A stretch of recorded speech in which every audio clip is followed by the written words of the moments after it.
Fear of missing out. FOMO. FOMO is the deep, gnawing panic that somewhere, right now, someone else is getting rich without you. There's an ugly monster stalking the back of your mind, and it's got a name. FOMO. It's that twisted, gut-wrenching feeling that you're staring at a screen, seeing the market rocket off into the stratosphere, and you're not on the rocket. You're just standing there like a helpless idiot on the launch pad, watching it blast off without you. And let me tell you something. That feeling? It's lethal.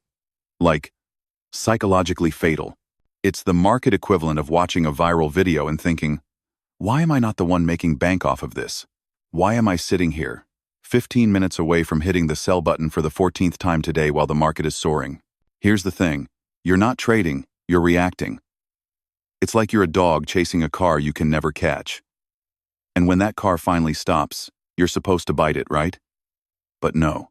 You just sit there, panting, eyes wide, and when the opportunity passes, you're left with nothing but the hollow promise of, next time. Except guess what? There's always a next time for FOMO to rear its ugly head. It's the sweet siren song of the market. Just one more trade. Maybe this one. This one will make me whole again. All you want is to be a part of it, just once, because surely that'll make everything okay. But you're chasing your own shadow, addicted to the idea that there's more wealth, more power, more success, just a few clicks away. But it's a trap, a mental black hole. You jump in, excited, heart racing, and then bam. Price doesn't keep climbing. You're left holding the bag, the sweat dripping down your face as you watch the chart reverse, and then the self-loathing starts. Why didn't I see that coming?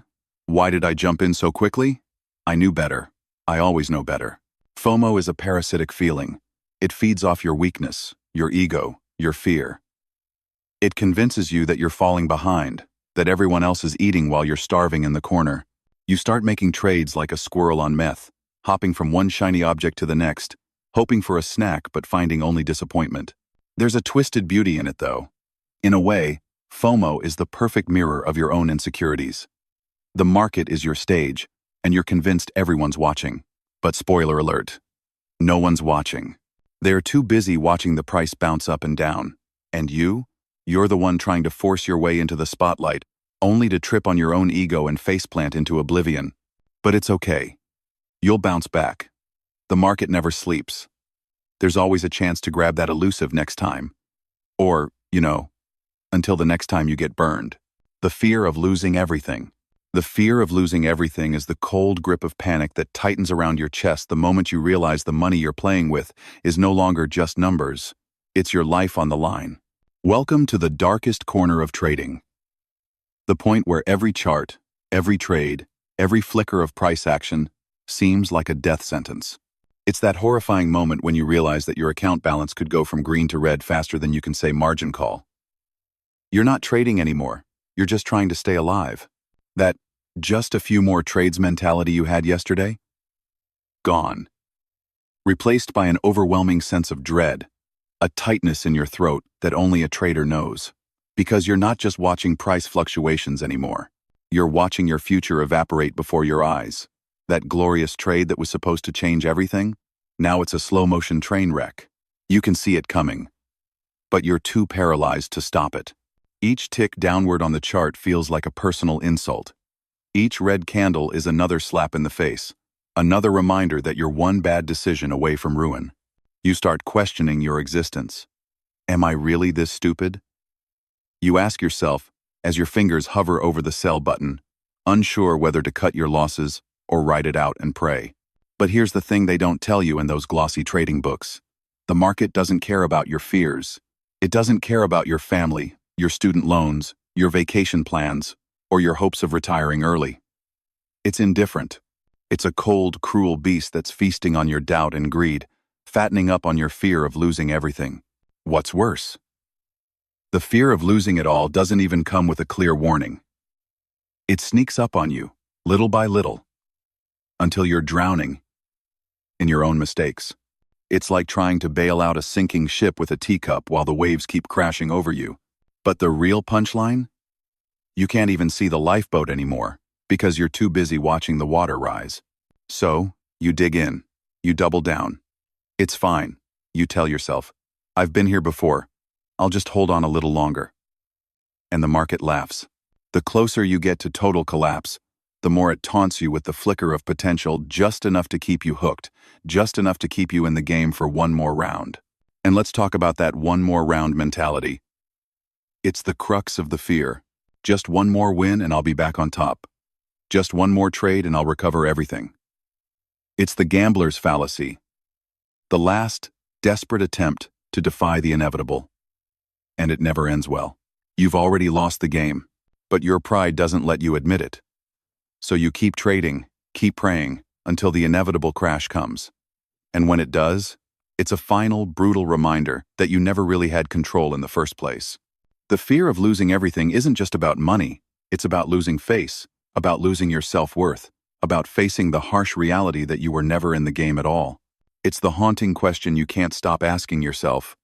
What if this was my last chance? But here's the rub. You'll be back.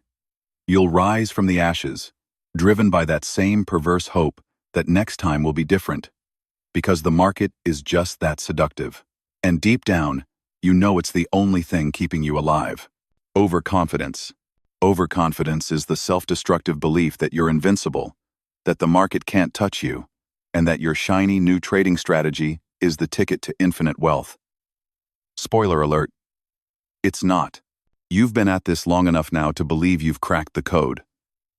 Every chart, every trade, is just another step in your inevitable march toward the top.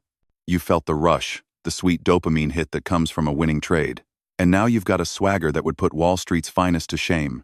I'm a genius, you think to yourself, smirking at the latest profit. The market is my playground, and everyone else is just a pawn in my game. But this is the part where it gets ugly.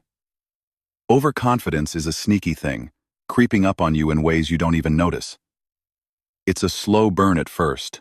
You win a couple of trades, your strategy seems flawless, and suddenly, you're calling the shots like you've been doing this for decades. Your risk management? Who needs that? You've got this. The market is just another puzzle to solve, and you're the only one who knows the answers. You start skipping the research, ignoring the warnings, and jumping into trades without a second thought. After all, you're too smart for that to backfire, right? Oh, how quickly the tables turn. The market, that cold, unforgiving beast, isn't as impressed with your confidence as you are. The moment you start thinking you've got it all figured out, it slaps you back into reality. You get cocky, over-leverage your position, and boom, suddenly, that perfect strategy seems more like a joke. Your account balance starts to look like a war zone. But you're not worried. Not yet. You've been here before, right? You've seen the charts move like this. It'll turn around. Any minute now. Except it doesn't. Overconfidence blinds you to the very real risks around you. It's like walking into a lion's den wearing nothing but a meat suit and thinking, what could possibly go wrong? The market isn't impressed with your bravado. It's not there to respect you or your ego. It's a merciless beast that feeds on those who think they can control it. And guess what? You've just been added to its list of victims. But here's the kicker. Even after you've been humbled, even after the market has knocked you down so many times you can barely crawl, you'll still do it again. Because the one thing that never leaves you? That overconfidence. It's ingrained in you now. The market might have caught you this time, but next time? Next time, you'll show it who's boss. You'll tell yourself, I've learned my lesson. This time will be different. That's the paradox of overconfidence. The more you lose, the more certain you are that you can't lose again. You've become addicted to the feeling of invincibility, and no amount of failure will stop you from charging back in. And so, you keep trading, convinced that you're just one win away from redemption. But the market doesn't care. It's watching, waiting, and waiting to remind you that in its world, the only thing more dangerous than overconfidence is the arrogance to believe you can beat it.